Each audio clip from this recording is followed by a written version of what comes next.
All right, we're live. Hey, thanks for tuning in. Welcome back to the Andrew Paul Veteran.Advocate show, where we're focused on veterans issues. And today I've got a special guest, my good friend Matt Height, former Navy SEAL who I spent some time with, and who is now finding a purpose and passion after service in helping veterans deal with PTSD. And in particular, Matt is working on a book, an essay, you want to call it, and I'll let Matt explain further.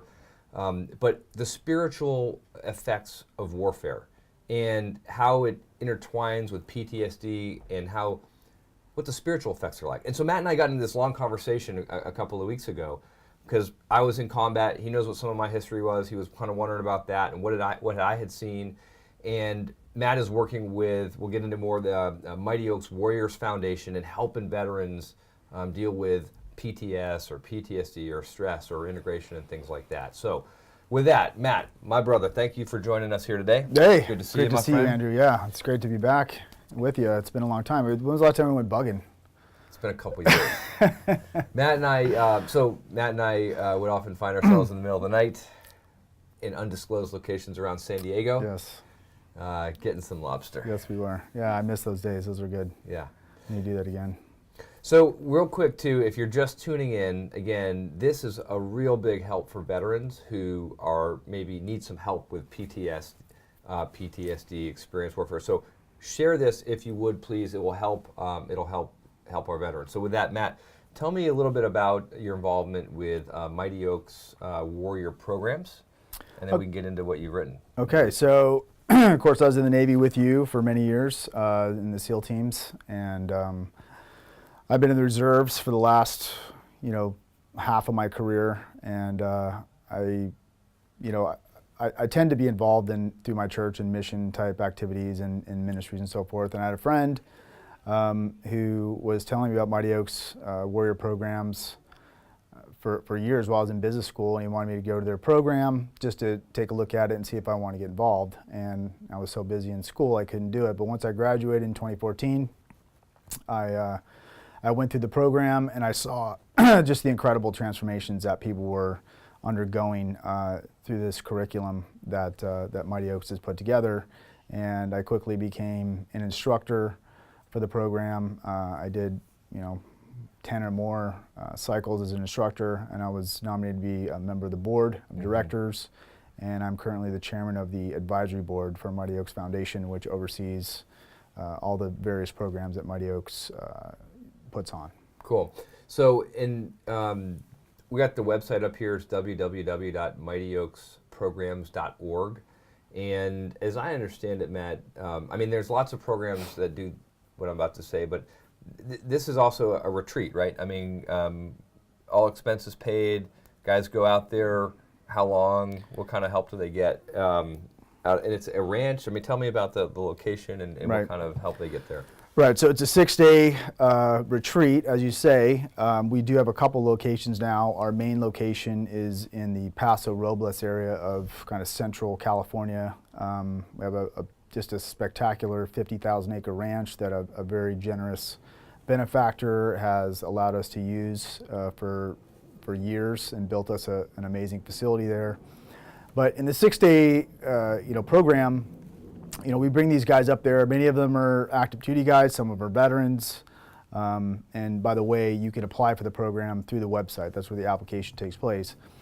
But through that period of time, that 6 days, we create an environment where all the instructors at Mighty Oaks are combat veterans. And the curriculum is designed to get these guys to loosen up, to relax, to speak about the things that they've experienced in combat, the things that are troubling them, and not just that, the things in their lives, problems with their family, substance abuse, violence, what have you. We see a tremendous range of problems that guys are dealing with, and the kind of the ultimate goal is to get these guys to speak publicly to the remainder of the group, create an environment where they feel comfortable, where they feel like they can share with people that have been there and done that, guys who are like them, who have had similar experiences.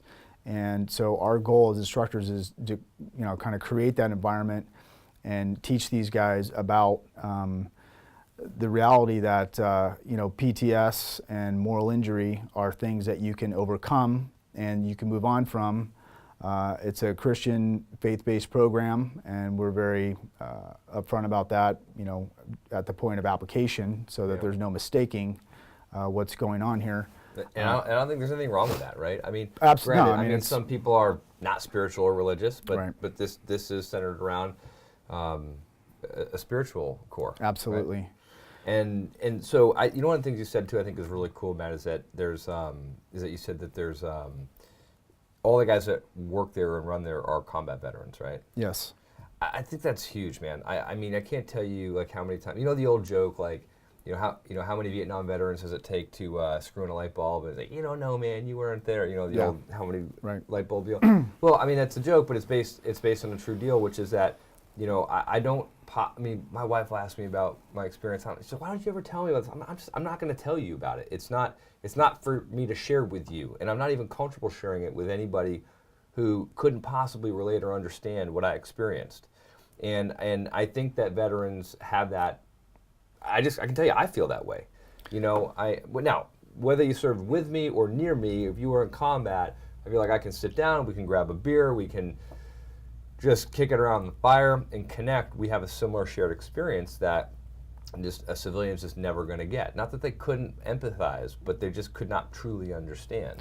Well, yeah, I mean, there's a couple of issues there. Number one, obviously, traditionally you look at the VA as a place where guys would go to talk to somebody about this. But the reality is the psychiatric resources at the VA are people who are, psychologists. They're not veterans themselves most of the time. I'm sure there's a few.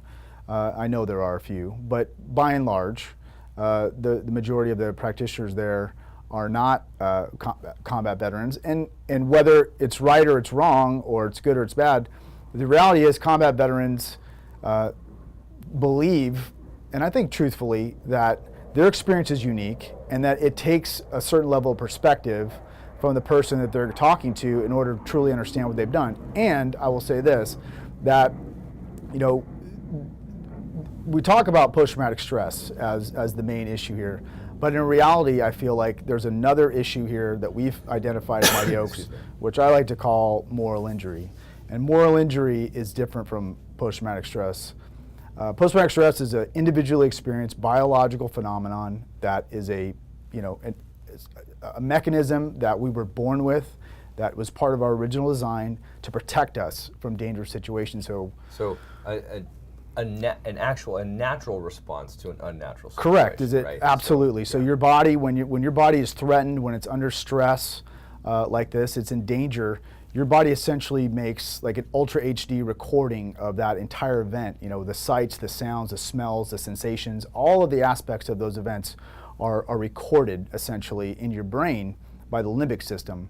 And why that happens is because your brain is creating essentially a database so that in future events, if any of these things that you're recording are sensed in the future, your body is able to rapidly gather that information, interpret it as a threat, and prepare you physically to meet that threat. That's just a natural thing that we all go through. Moral injury is a completely different situation. This is a situation where people, do things or see things in combat that shock their conscience. And it's combined with post-traumatic stress because quite frequently, these experiences, these moral experiences, are happening simultaneously with the danger, and so it's being recorded as well. Right. So these are part of the recordings, if you want to use that example. And so these recollections of a morally repugnant situation that somebody finds themselves in, whether they're the reason for it or they're just witnessing it, whichever the case may be, that data, that recollection is absolutely recorded in a way that, in the same way that these danger inputs that your brain is collecting is recorded. And so they're extraordinarily vivid and they're extraordinarily enduring in your mind. And so one of the other aspects here is that people who have had some moral questionable activities or seen morally questionable things in combat don't want to talk about that with people that don't have any combat experience, because it's a different environment that those people simply can't understand. It's an extraordinarily unique environment.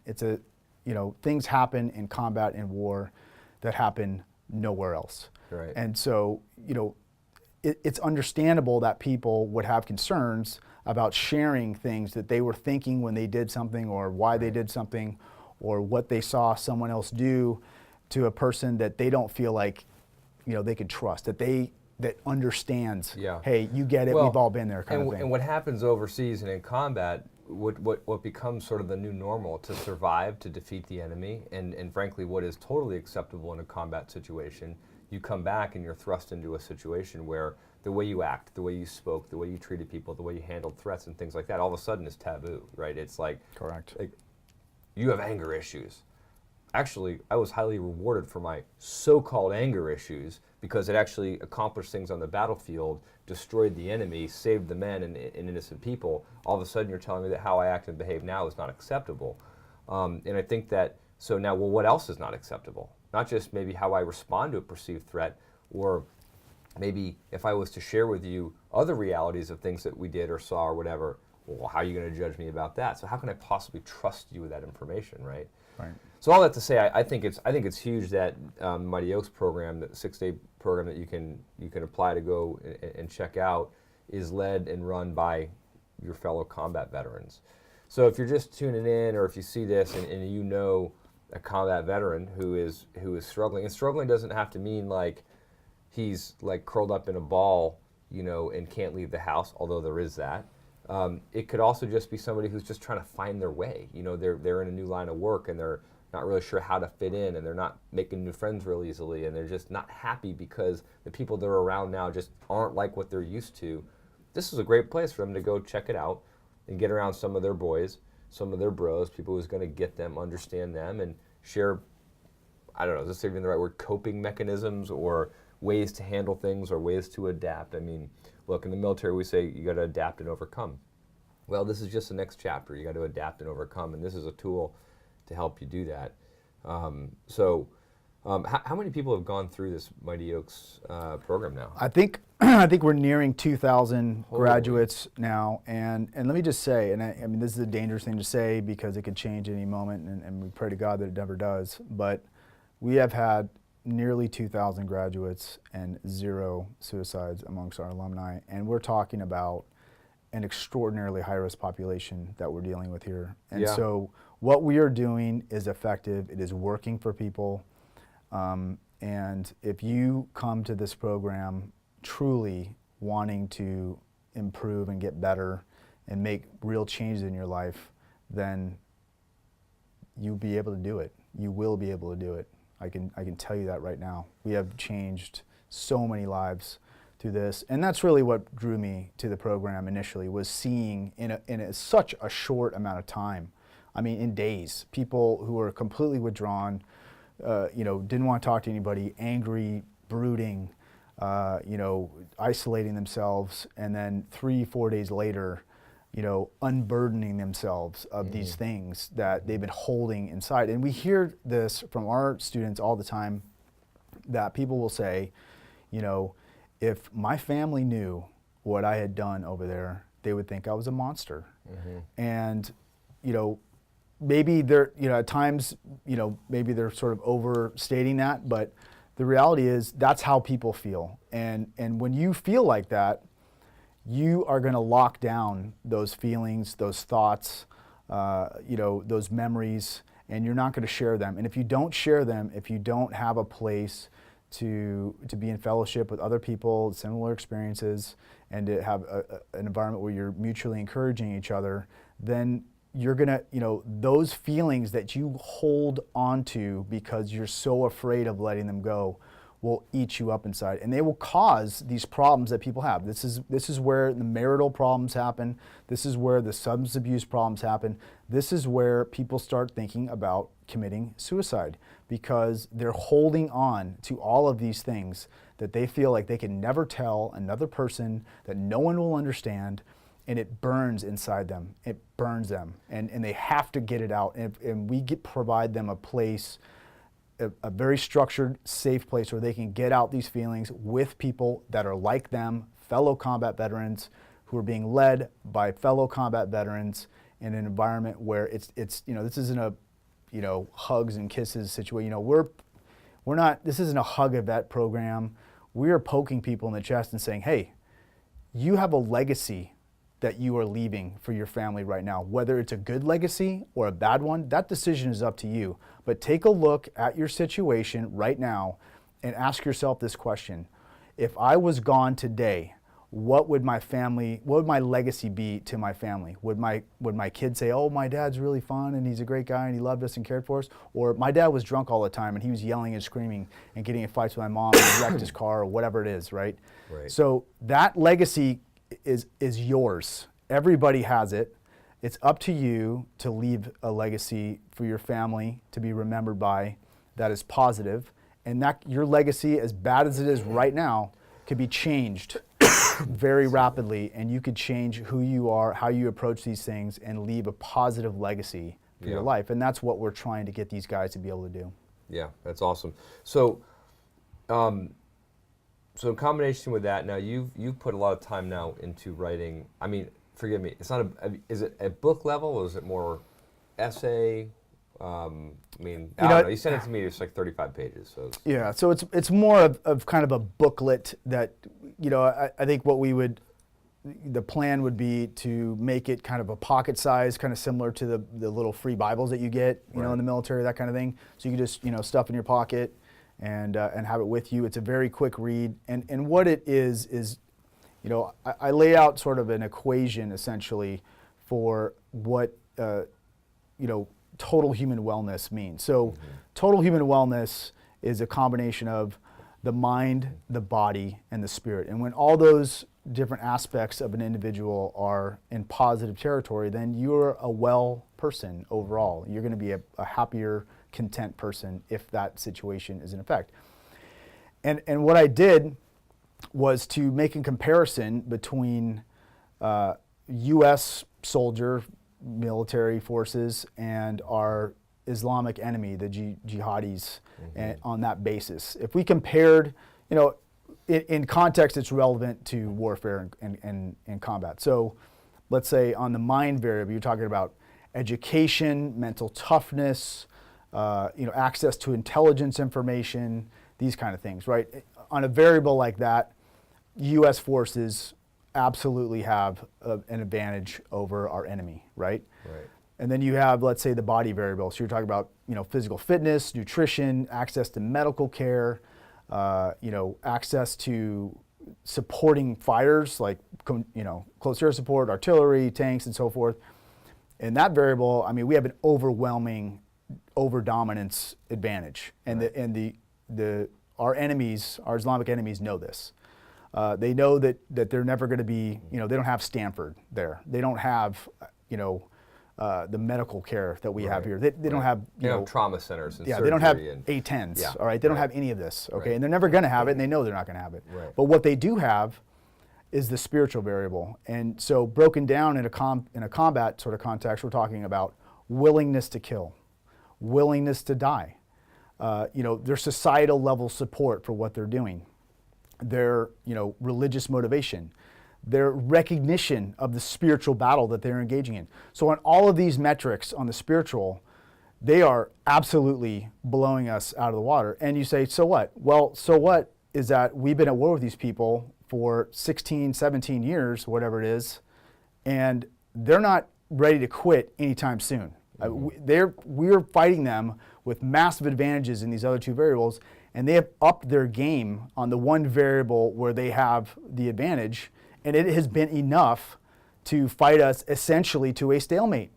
So, and what is happening is that because they have a spiritual resilience and they have a spiritual background that is appropriate to their culture. Obviously it's based on Islam and these things, and all these are well known. But our guys are going into the same conflict completely ignorant of the spiritual battle that they're facing.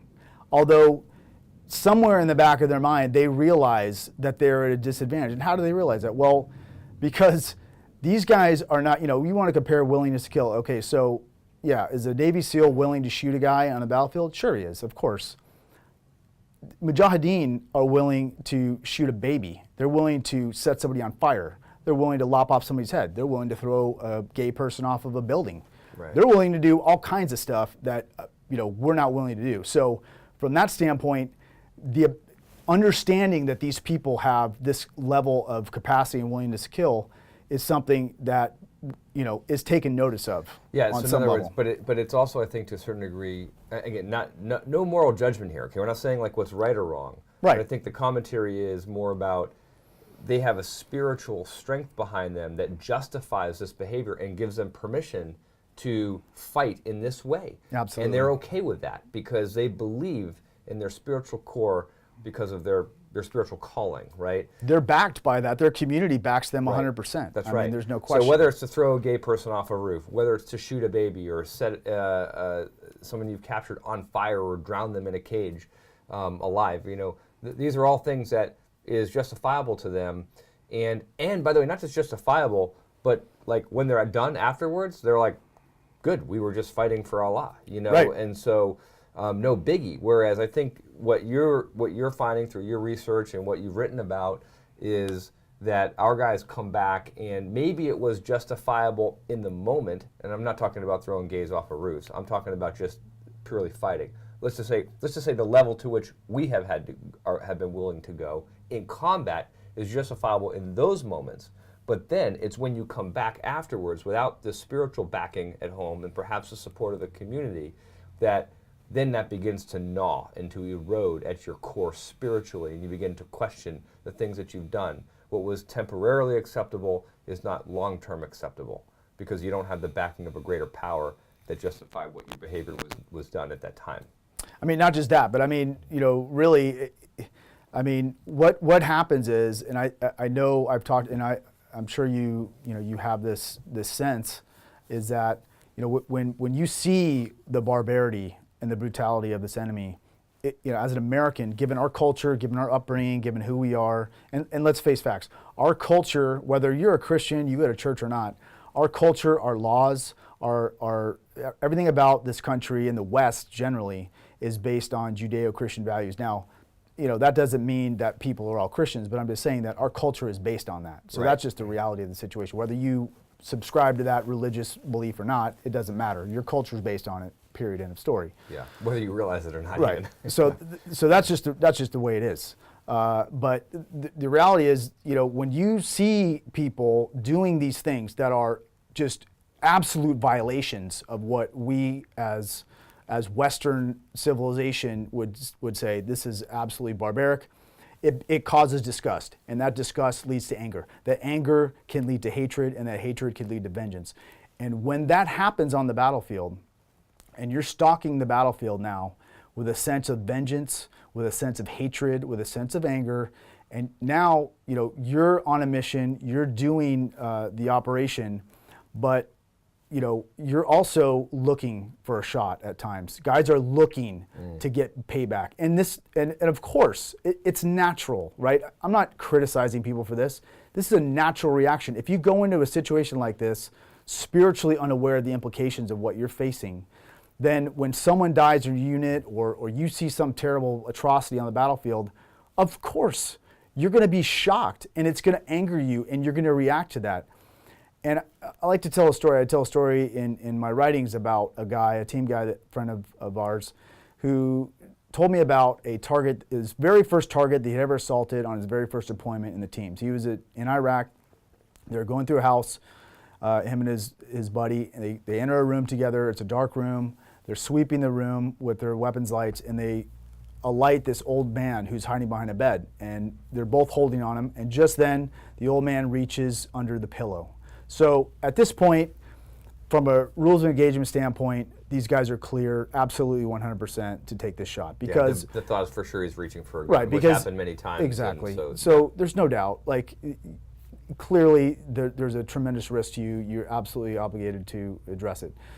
So these two guys in this particular case decided, you know what? I feel like I'm in control of the situation. I could hold on this guy and see what he's pulling out and handle it. So he pulled out a picture of his grandchildren.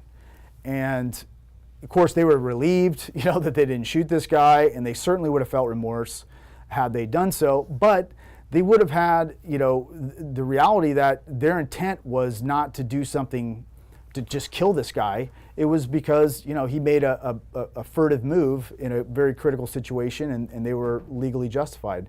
And they would have been able to get over that. But imagine this scenario with a different guy. So not a new guy on his first cruise, on his first target. You're talking about a guy who's been around 3 or 4 times, lost some buddies, seen some crazy things. This guy potentially is now stalking through that house looking for a shot. And he is in the exact same situation, exact same scenario. That guy reaches into the pillow, bang, he takes a shot. Totally justified. He's never going to have a legal problem from that whatsoever. He's completely good.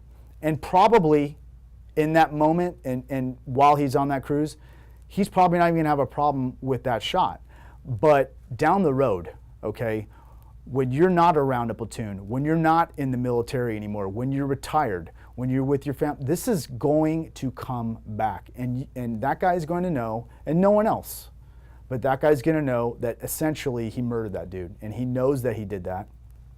And so there's this tendency when you see these things, these injustices, in our culture, and you have, the authority to right them, through violent means, and you do in combat, you absolutely do. It's a strong temptation to take that on. And when guys do that, it's a terrible disaster for them, for their spirit. And there's nothing wrong with shooting that guy. It's sad, given the circumstances, no question about it. But if you are taking it in the proper sense, hey, this is my mission objective, this guy's making a furtive movement, I'm not looking to do this, he put me in the situation, how to do it. Okay, fine. But when you're looking for these shots and guys are doing this, this is a problem. And another thing, separate from PTS, like I said, PTS is individually experienced biological phenomenon. Moral injury is different. Moral injury is more like a virus. This is something that grows in groups of men who are in a insecure, violent environment where the mutual security of the group is very important and is threatened constantly. It makes perfect sense, that people would, take on, and especially when they're at a spiritual deficit. So we all know this story, right? You see a guy, some guy is lost in combat, and everybody says, "See you in Valhalla, brother," right? Mm-hmm. So this is this is an allusion to the Viking, heaven, basically. And so what happens all the time, you see this all the time, guys in combat who don't have any spiritual background are taking on these kind of the persona, what they perceive as the persona of an ancient warrior culture. And this is an attempt, right, for these guys to sort of raise their spiritual game. They're seeing this barbarity, they're seeing this brutality, and they see, like, as an American, I mean, this is beyond what I could do. But as, a Viking, as a Spartan, as a whatever, as right? a brotherhood who's taking up arms with my fellow brothers, we're going to go out and crush and destroy our enemy. But I think you're right, man. I think that, and not for everybody. There's plenty of guys who come through the other side and they have. I mean, dude, I have no issues. I mean, we talked about this. Like, I have no issues with any of the things that I saw or did overseas.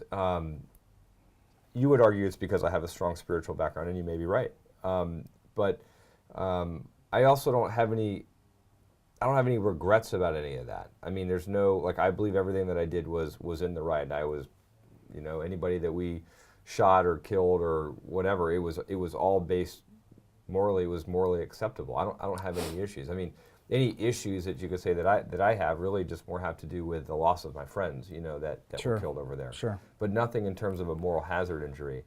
Again, you would argue that's because I have a strong faith, but I mean, and you may be right, and I'm not saying you would as in you're wrong, but I mean, maybe that's right, and I think that's the point of some of the research that you're doing and doing. Well, with I think these guys, I think it's interesting to point out, like, I'm the same way. And don't get me wrong, I had a combat deployment. We were very active. Mine was more intelligence related. It's not as kinetic as yours, but nevertheless, we were putting numbers of people in the ground. And I could not be more proud of that what it takes deployment. to- it's what it takes to Absolutely, win. It's what it have takes to no win. regrets whatsoever about what we did in that deployment at all. Yeah. But, nevertheless, these things, these problems are real. I didn't have formally thought, what about my spiritual resilience? What does my faith have? But I did have faith. And so that did protect me. But the problem is that people that go into these situations completely without that aspect of their life having any level of doing it, and even if you don't, even if you're like, hey, whatever, Matt, I'm not a Christian, I want to go to, I'm a combat guy, I'm going to, go to war or whatever. Okay, fair enough. But understand that you are under spiritual attack. Understand what is happening, and understand that when you make decisions and you do things, and the reasons that you did them, only you will know, may have consequences. And I just want guys, look, it would be fantastic. I'd be so happy if whatever I write and put out causes this great revival in the military. I don't have any illusions that that's going to happen. That's not the intent of this. The intent is just to make these guys understand that this is happening. You need to be aware that there is a spiritual aspect to warfare that is real, that our enemy absolutely identifies with 100%, that basically their entire success on the battlefield is predicated on it. Mm-hmm. And you need to respect the fact that given our advantages in the other realms that we're talking about, mind and body, that's a pretty doggone amazing reality to comprehend. Mm-hmm. That they, through their spiritual strength, have been able to prevent us from overwhelming and prevailing with them for all these years. And so the reality is, if you're going into this situation completely ignorant of these issues, completely ignorant of the reality that you're going to be challenged spiritually when you're in combat, you are vulnerable and you are at risk, okay? So look, if That's you want just to the reality. win, put everything you can on your side, right? Okay, so look, some of this stuff is a look back, right? And I had a really great talk about this a couple of weeks ago, and I think that talk was it was slightly different because it's just you and me. As much as I want to try to make that conversation here, you and I just kind of wrap it in. So this has been so far like really good about like, I think that's the point. Like, hey, by the way, there's spiritual warfare at work. There's spiritual and moral hazard. So combat where it is right now, it's a fraction of what it was years ago. Right. So there's less guys going into that. But I do think it's a good thing to consider, as that stuff ramps up again in the future, which just natural cycles of war and combat and things like that, it will. I think we need to prepare young men and women for the spiritual aspect of war and to get right. And total side topic here, on this page, those of you who are watching still 33 minutes in, I don't hide my faith. We talk about veterans issues. I talk about the Second Amendment. I talk about raising young boys to become strong men. And I talk about my faith, not to proselytize, but just for the people to know that, hey, that's a core of who I am. It's a rock for me to lean on when I have challenges and struggles. And I think for sure help carry me through and see me through some tough times in combat and for sure after. I would tell you post-combat.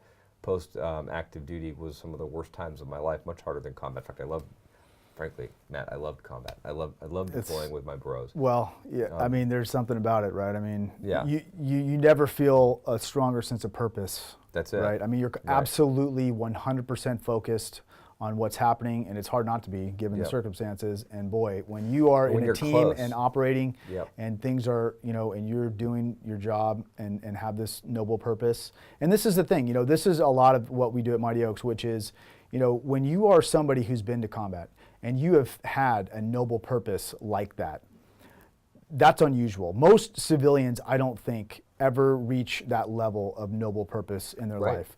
And so when you come back from that and you come back to the United States and you're whatever you are, you're a postman or you're a guy that works at some office or checking whatever, some box on some sheet of paper, whatever, and putting it in. And I'm not even TPS reports. Right. Office I'm space, not even.